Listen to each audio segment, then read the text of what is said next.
नाज़रीन अस्सलाम वालेकुम, मैं हूं आपका मेज़बान साबिर शाकिर। पाक दारुल हुकूमत इस्लामाबाद से कुछ ताज़ा तरीन इत्तलात और हम अपने आपसे शेयर करते हैं। पाकिस्तान के हालात वाक़यात, सियासी सूरत हाल कंट्रोल में बिल्कुल नहीं है और कंट्रोल से निकलती जा रही है। और अब इमरान खान साहब के मुखालिफिन हर सूरत में अपने अहदाफ हासिल करना चाहते हैं, अपने टारगेट हासिल करना चाहते हैं और ताकत के इस्तेमाल के ज़रिए, ताकत के बलबूते पर करना चाहते हैं। लेकिन दुनिया बदल चुकी है, ज़माना बदल चुका है। शायद उनको एहसास नहीं है कि दुनिया ये सब कुछ देख रही है और ये सिर्फ पाकिस्तान के अंदर ही नहीं, पाकिस्तान के बाहर भी चीज़ें मॉनिटर हो रही हैं और पाकिस्तान एक बहुत बड़ी मुसीबत की तरफ उसमें धकेला जा रहा है। सियासी इंतकाम उरूज पर है। सियासी इंतकाम, ज़ाती मफाद, सियासी मफादात का हसूल उरूज पर पहुंच चुका है और वो इस हद तक उरूज पर पहुंच चुका है कि हम आइन को तोड़ चुके हैं, कानून को तोड़ चुके हैं, अदालतों को तोड़ चुके हैं, जजों को तोड़ चुके हैं, मीडिया को तोड़ चुके हैं और हर चीज के अंदर गंद दाखिल कर चुके हैं। ये सब कुछ हो रहा है। अब जो मेरे सामने कुछ खबरें हैं आपके साथ शेयर कर लेते हैं।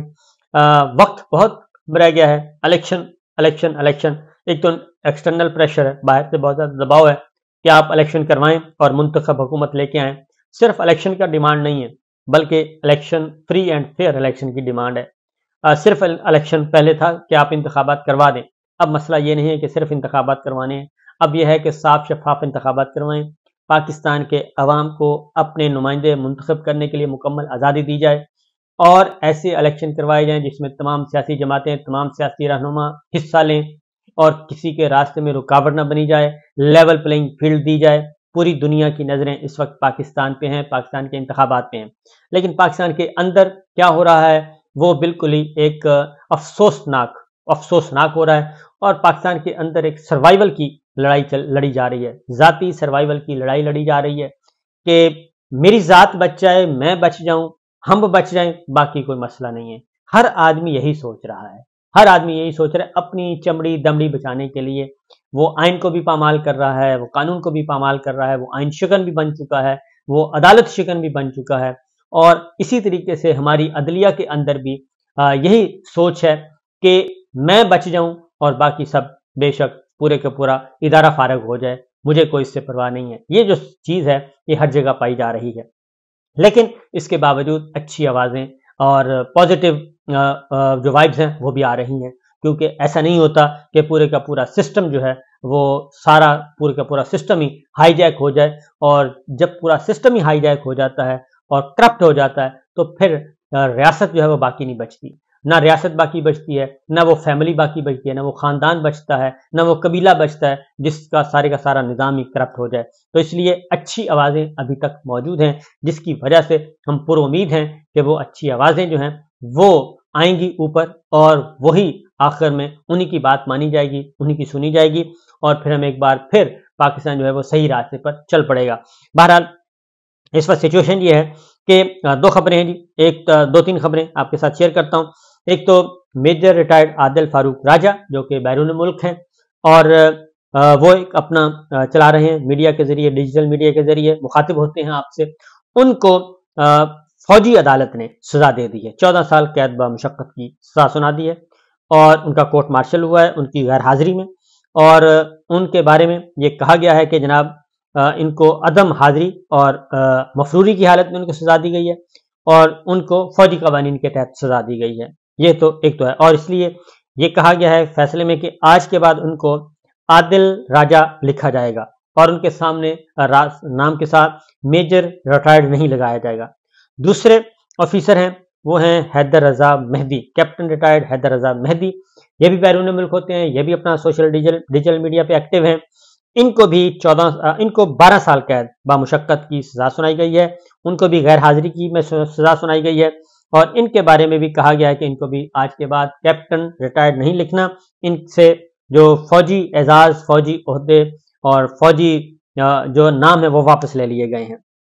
एक तो ये है और बाकायदा तौर पे ISPR ने इसके बारे में स्टेटमेंट जारी की है और ISPR के मुताबिक इनको सजा सुनाई गई है। और क्या किस तरीके से ये भी मैं आपको बता देता हूँ, क्योंकि इनका पूरे का पूरा एक डिटेल स्टेटमेंट जारी हुआ है जिसके बाद ये हमारे पास खबर पहुंची है।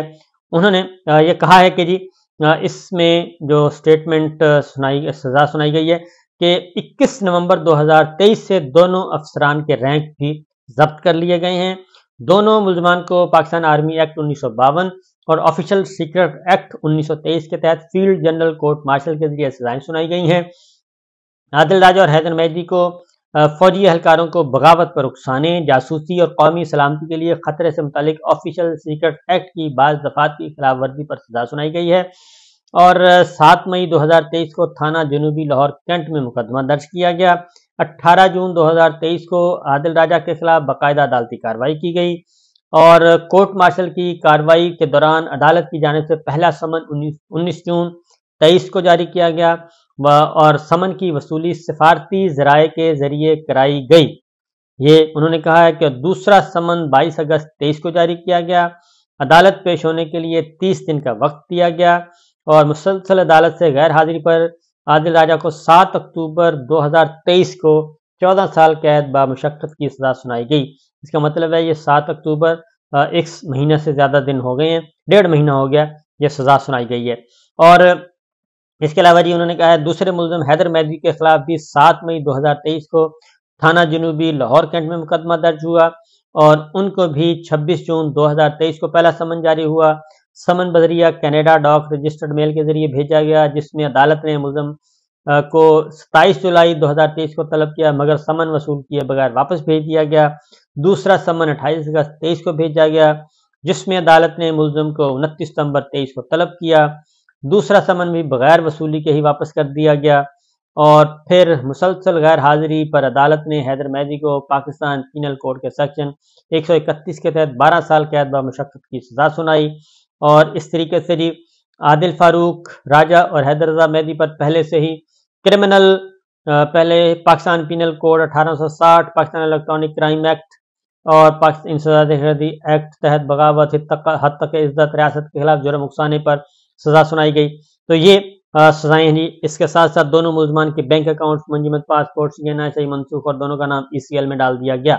تو اب دیکھتے ہیں کہ عادل فاروق راجہ اور حیدر رضا مہدی صاحب جو ہیں وہ کس طریقے سے اس کو رسپونڈ کرتے ہیں، اور اپنا پوائنٹ آف ویو، ظاہر ہے وہ اپنے فورم پہ اپنا پوائنٹ آف ویو دیں گے۔ تو یہ ہے سچویشن، یہ اس وقت کے معاملات جو ہیں وہ چل رہے ہیں۔ ایک اور خبر آپ سے شیئر کریں اور وہ خبر ہے سپریم کورٹ آف پاکستان سے رجوع کیا گیا ہے پریزیڈنٹ الوی، صدر پاکستان ڈاکٹر عارف الوی صاحب کے خلاف۔ اور چونکہ سپریم کورٹ نے ایک اپنے ججمنٹ میں لکھا ہے کہ جو 8 فروری کی تاریخ کی الیکشن کی، وہ صدر مملکت نے اور الیکشن کمیشن آف پاکستان نے یہ آئین سے تجاوز کیا ہے، اور 90 دن کے اندر اندر الیکشن کروانا لازمی ہوتا ہے۔ اس لیے انہوں نے 8 فروری کی تاریخ جو تھی الیکشن کی، وہ 90 دن سے تجاوز کیا گیا اس میں، اور اس لیے یہ غلط ہے۔ اور سپریم کورٹ نے چونکہ اپنے ججمنٹ میں بھی یہ لکھ دیا، اور خاص طور پہ جسٹس اطہر من اللہ صاحب نے یہ لکھ دیا ہے کہ 90 دن کے اندر اندر یا 60 دن کے اندر اندر الیکشن، اس سے زیادہ ڈیلے نہیں کیے جا سکتے، اور 12.5 کروڑ ووٹرز کو ان کے حق سے محروم نہیں کیا جا سکتا۔ اس لیے جسٹس اطہر من اللہ صاحب نے اپنے ایڈیشنل نوٹ میں یہ بھی لکھا ہے کہ جتنی بھی یہ حکومتیں اس وقت موجود ہیں، مرکزی حکومت ہے، نگراں حکومت یا 4 صوبائی نگراں حکومتیں، یہ ساری کی ساری غیر آئینی ہیں، اور یہ آئینی حدود سے تجاوز کر چکی ہیں۔ ان کی کوئی آئینی اور قانونی حیثیت نہیں ہے، کیونکہ یہ 90 دن سے زیادہ برقرار نہیں رہ سکتی۔ لہٰذا ایک تو صدر عارف الوی صاحب پہ، اور دوسرا چیف الیکشن کمشنر پہ بھی یہ الزام عائد ہوا ہے۔ اس لیے اب یہ رجوع کیا گیا ہے سپریم کورٹ آف پاکستان سے، اور کہ ان کو فارغ کیا جائے، کیونکہ ان دونوں نے اپنے حدود سے تجاوز کر لیا ہے، اور اپنی حدود سے نہ صرف تجاوز کر لیا ہے بلکہ یہ غیر آئینی اقدامات کے مرتکب قرار پائے ہیں، اور غیر آئینی اقدامات کے مرتکب ہونے کی وجہ سے یہ اپنے عہدے پر، صدر مملکت اپنے عہدے پر برقرار نہیں رہ سکتے۔ تو ان سے ایوان صدر خالی کروایا جائے۔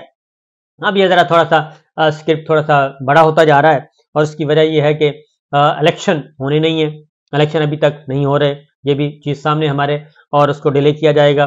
پھر عمران خان صاحب کا جو آنا ہے، آپ کا ہیئرنگ ہونی ہے 28 تاریخ کو، اور اس کے لیے پاکستان تحریک انصاف کے کارکنان جو ہیں ان کا خطرہ ہے کہ وہ باہر آئیں گے، اور باہر آئیں گے ان کا استقبال کریں گے اور ماحول بنائیں گے، اور اس کے لیے باقاعدہ طور پہ ڈرایا جا رہا ہے، اور یہ ڈرایا گیا ہے جاوید چودھری صاحب کے ذریعے سے۔ اور انہوں نے کہا ہے کہ عمران خان اور شاہ محمود قریشی کو 28 نومبر کو بختر بند گاڑی میں لایا جائے گا، ہتھ کڑیاں لگی ہوں گی، और हो सकता है उनका मुंह भी छुपाया गया हो, और पुलिस कारकुनों को इमरान खान तक पहुंचने नहीं देगी। उसके बाद फिर हंगामा होगा तो फिर ज्यादातर लोगों को पकड़ा जाएगा और 9 मई के वाकयात का जिम्मेदार ठहरा कर गिरफ्तार कर लिया जाएगा और इनके खिलाफ भी ट्रायल शुरू हो जाएगा। अब ये जो सारी चीज है, इसके पीछे मामला क्या है? इसके पीछे मामला ये है कि पाकिस्तान तहरीक इंसाफ के लोग जो हैं, वो कारकुनान जो हैं, सपोर्टर हैं, वो अदालत तक ना पहुंचने पाए। अब इस पे किया जा रहा है, जबकि पाकिस्तान तहरीक इंसाफ खुद भी इस बात को गौर कर रही है कि वो ऐसी कोई कॉल ना दे, कोई कॉल ना दे कि जिससे माहौल को खराब करने की कोशिश की जाएगी। उसकी वजह यह है कि उस दिन बिल्कुल 9 मई की तरह, जैसे 9 मई में पुरतशद्दुद अनासर जो हैं वो दाखिल हुए और उन्होंने पुरतशद्दुद कार्रवाइयाँ की, मुतशद्दिद लोग आए और पुरतशद्दुद कार्रवाइयाँ की, तो उसी तरीके से 28 मई को भी ये एक बहुत बड़ी साजिश हो सकती है पीटीआई के खिलाफ, पीटीआई के चेयरमैन इमरान खान के खिलाफ। और अगर उस दिन कोई ऐसी हंगामा आराई हो गई और इमरान खान साहब अदालत ना पहुंचने पाए या अदालत पहुंच के कोई बाहर हंगामा खड़ा कर दिया गया, तो फिर अगला जो प्लान है वो नूनियों का, वो प्लान ये है कि फिर हम कहेंगे कि जनाब ये देखें, लॉ एंड ऑर्डर का मसला हो गया है, अमन व अमान का मसला हो गया है, इसलिए इमरान खान साहब का जो जेल ट्रायल ही बनता है और ओपन कोर्ट का ट्रायल नहीं बनता। तो इसलिए पीटीआई को और उनकी लीडरशिप को इस बात पे सोचना चाहिए, गौर करना चाहिए कि जनाब कोई फूंक फूंक कर कदम रखें, और बड़ी मुश्किल से उनको एक बहुत बड़ा रिलीफ मिला है और साइफर का केस जो है वो खत्म हुआ है, सारे के सारा जेल ट्रायल जो है, वरना तो अब तक सजा सुनाई जा चुकी होती, क्योंकि नवंबर के आखिर में इसी हफ्ते इमरान खान साहब को सजा सुनाई जानी थी, सजाए मौत, उम्र कैद 14 साल शाह महमूद कुरैशी साहब को भी। तो लिहाजा फूंक फूंक कर कदम रखने की जरूरत है। साजिशों के ताने बाने हैं, महल्लाती साजिशें हो रही हैं इमरान खान के लिए, शाह महमूद कुरैशी साहब के लिए, पाकिस्तान तहरीक इंसाफ के लिए, और उनको इलेक्शन से आउट करने के लिए। अब ये इनकी जहानत और फतानत का इम्तहान है। इजाजत दीजिए, अल्लाह हाफिज।